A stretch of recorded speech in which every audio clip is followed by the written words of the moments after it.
So, if you're anxiously attached or have a fearful avoidant attachment style, you probably experience those feelings of knowing you shouldn't reach out to that person. Maybe you know they're not good for you. Maybe you're like, you know what? They're not going to respond to me. I should stop texting them or I shouldn't call them. And you may even have found in your history or in your past, you do things like put your phone away, turn it off, put it in the other room, even give it to your friends if you're going out to do something.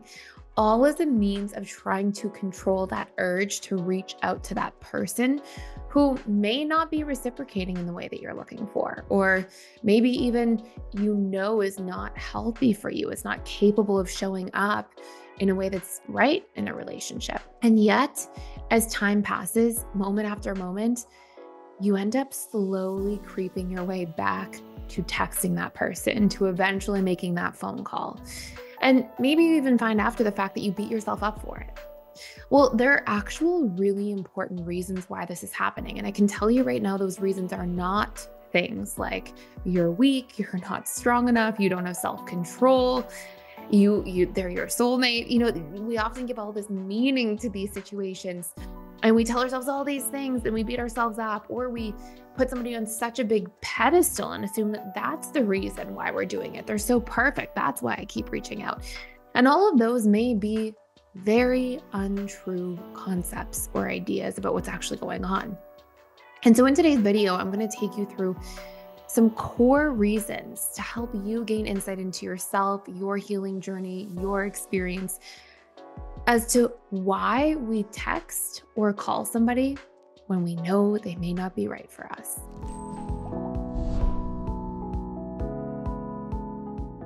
So, if you've experienced yourself doing this before, I want to let you know that it's not because you're weak or don't have self control or that this perfect person is coming along and you're going to lose them and never find anybody like this again. The mind makes up all of these interesting stories and narratives about why we're doing what we're doing and why we can't seem to control our patterns of behavior. But what's actually going on is the crucial difference between your conscious mind and your subconscious mind. Now, as you know, if you followed this channel for a while, we talk about this in lots of different ways. But if you're newer here, I really want to explain this for just a moment. Number one, your conscious mind is responsible for roughly 3 to 5% of all of your beliefs, thoughts, emotions, decisions, or actions. And your subconscious mind is responsible for 95 to 97%. And so, what I mean by this, in other words, is that this part of you that can analyze, that can rationalize, that can think things through in a practical way is your conscious mind. And your subconscious mind is all of your patterns, basically your habits, the way you've adapted to doing things from previous experiences in your life. And if you've been through experiences where trying to maintain proximity by getting closer and trying to reach out to people and get closer to them was something that created relief, you've been programmed that way. So what happens is somebody pulls away, you may consciously, rationally know better and say, you know what, this person isn't the right person, or they're not getting back to me anyways, or there's not, this reciprocity here. And yet your subconscious mind has these previously acquired habits and patterns that have literally been fired and wired in there over time that says, well, I'm going to keep trying to get closer to them anyways, because that brings me feelings of temporary relief. And your conscious mind can think about long-term consequences and goals. Your subconscious mind is just habitual. It's just programmed. So it's not sitting there going, yes, but in, a week after doing this, when the person cancels another date or doesn't show up again, or they're my ex who they're not making the effort to get back together, I'm going to feel badly. And so let me think about that in the future.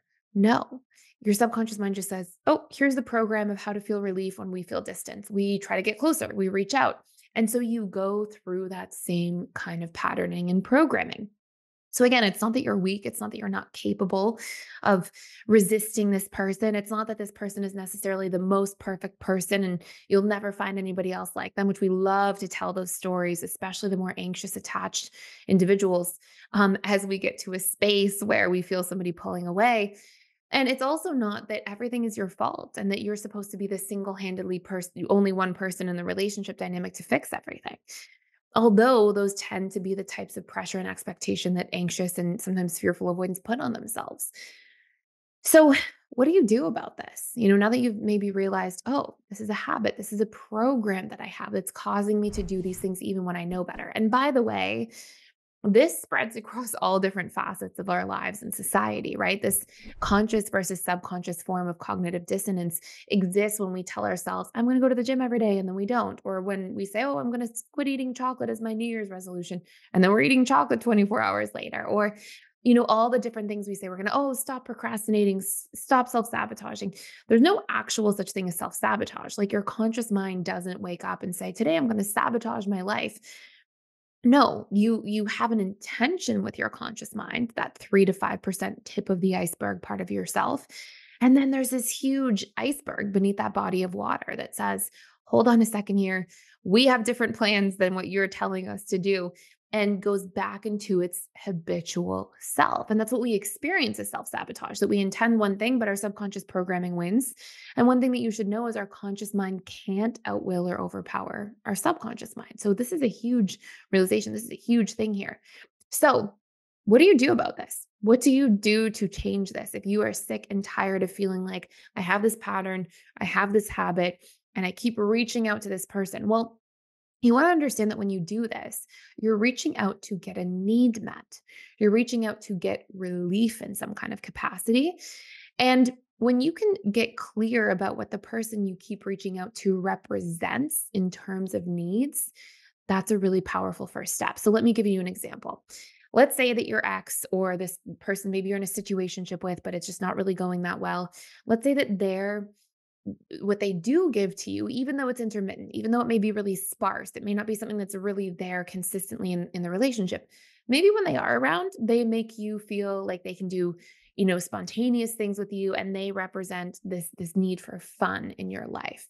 Or maybe they make you feel really seen because they're just good at being present when they are around. And so what happens is whatever you are yearning for when you reach out to the person, it actually exists in the form of needs. And when you can understand what that need is that you're reaching out about, and then you can say, okay, here's the need that I have here. Let me go into understanding different and better ways to get this need met. That's where we upgrade the operating system in a sense. So let me give you a further example. So let's say you say, okay, I'm texting this person. I really want to reach out to them. I know I shouldn't, but I'm going to reach out to them. And in that moment, you're like, well, what am I reaching out for? What am I actually hoping will happen? Well, I'm hoping I can get closer to this person so that I can get the need met by them to be seen. Or for some people, it's to be protected or to feel special or wanted or to have fun or to have this like sort of spontaneity in your life, or this person makes you laugh and they represent some kind of lightness in your life. It doesn't matter what the need is. It just matters that you take the time to sit with that and identify it. And I will say, just on a very quick side note, but then I'm going to tell you some other strategies here. If you want to take a course for free about identifying your needs, I'll put a link down below that's fully free for a limited time.